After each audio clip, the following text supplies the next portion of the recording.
Você chega para mais um dia de trabalho, bate o ponto, veste o uniforme e segue para o seu posto de trabalho. Hoje, você está numa máquina diferente, está cobrindo as férias de uma colega. E aí o serviço parece simples, mas tem um detalhe que ninguém te contou. Essa máquina aí já deu problema antes. No meio do expediente, enquanto você encaixa uma peça, sente uma dor absurda. E aí num segundo, tudo muda. Seu dedo foi esmagado pela máquina. Você olha ao redor pedindo ajuda, mas precisa esperar 30 minutos até conseguirem te levar para um hospital. E lá no hospital vem a pior notícia. Não tem como recuperar. O jeito é amputar. Agora me diz, quanto vale um pedaço do seu dedo? Essa história aí é real. Aconteceu com a operadora de máquinas que, depois do acidente, procurou a justiça para ser indenizada. Ela até ganhou a causa, mas a indenização que recebeu, na minha opinião, não foi nada justa. Infelizmente, ela não pediu pensionamento por redução da capacidade de trabalho, o que poderia ter aumentado muito o valor da indenização. Mas vamos entender aqui direitinho como foi que isso tudo aconteceu. A trabalhadora era operadora de máquinas em uma fábrica.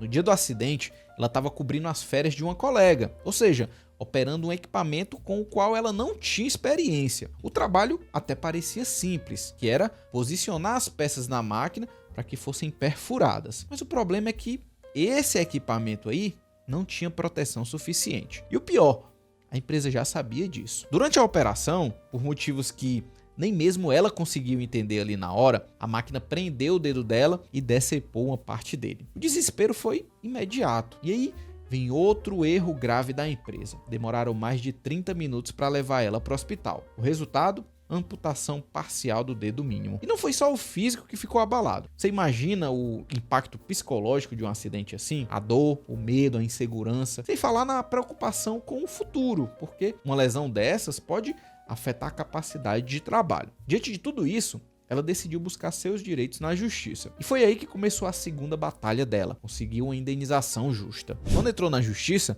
ela deixou bem claro: o acidente aconteceu porque a empresa foi negligente. No processo, ela contou que a máquina já tinha apresentado falhas antes, que não tinha dispositivo de segurança adequado e que o acidente poderia ter sido evitado se a empresa tivesse tomado aí as providências certas. Além disso, ela denunciou que teve que esperar mais de 30 minutos pelo socorro, o que só aumentou o sofrimento dela. E o pedido dela no processo era simples: ser indenizada pelos danos físicos e psicológicos que sofreu. Mas a empresa, claro, negou tudo. Disseram que a máquina estava em perfeito estado, que a trabalhadora foi treinada para operar o equipamento e que não teve culpa nenhuma pelo que aconteceu. A empresa ainda alegou que sempre fez a manutenção dos equipamentos e que o fato dela ter se machucado foi, no máximo, um acaso. Uma loucura isso, né? Mas se vocês souberem como isso aí é comum, o tanto de empresa que a gente vê aqui, que na hora de um acidente disse que fazia tudo certo, mas na realidade ali a gente sabe que as coisas eram bem diferentes, né? Mas enfim, diante dessa briga, a justiça determinou que fosse feita uma perícia técnica para esclarecer aí os fatos. E foi aí que a verdade apareceu.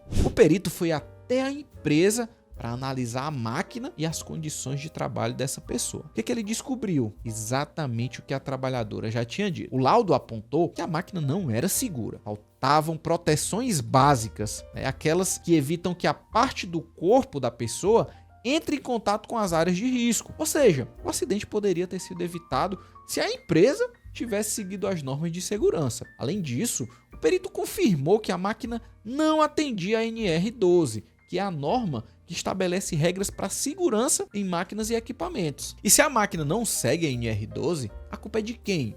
Da empresa, né? Ou seja, não teve acaso nenhum, não teve máquina em perfeito estado, teve foi negligência. Com esse laudo em mãos, a justiça concluiu que a empresa foi responsável pelo acidente e determinou que ela deveria sim indenizar aquela trabalhadora. Mas aí vem um detalhe que com certeza vai deixar muita gente indignada. A justiça reconheceu que a empresa foi responsável pelo acidente e condenou ela a pagar a indenização. Até aí tudo certo. Mas o valor dessa indenização, o juiz fixou 18 mil por danos morais e 6 mil por danos estéticos. Não era um valor tão alto, mas pelo menos já era algum tipo aí de reconhecimento do sofrimento dessa trabalhadora. Só que a empresa recorreu, pedindo para reduzir esse valor e no tribunal eles reduziram. A indenização caiu para 4 mil por danos morais e 3 mil por danos estéticos. 7 mil reais no total. 7 mil reais por um acidente que tirou um pedaço do corpo dessa pessoa. 7 mil reais por todo esse sofrimento aí que ela passou. Agora me diz, Isso aí faz sentido para você? Tem um detalhe aqui ainda mais importante. Ela não pediu pensionamento por redução da capacidade de trabalho, né? Se tivesse pedido, poderia ter direito aí a um valor bem maior. Ou seja, além da indenização ser baixa, ainda faltou um pedido que poderia ter aumentado muito no final. Isso acontece muito. Na hora de entrar com a ação, muita gente não sabe todos os direitos que pode pedir. E aí, depois que a decisão já saiu, não tem mais o que fazer. Por isso, não adianta procurar qualquer advogado. Você precisa de um advogado especialista em acidente de trabalho, não um advogado generalista. Se você não sabe como escolher o profissional certo, assista esse vídeo aqui, onde o Ivan explica exatamente o que você precisa analisar antes de contratar um advogado para o seu caso. Eu também vou deixar ali no topo da tela um botão para quem quiser falar comigo pelo WhatsApp. Espero ter ajudado. Um abraço e até o próximo vídeo.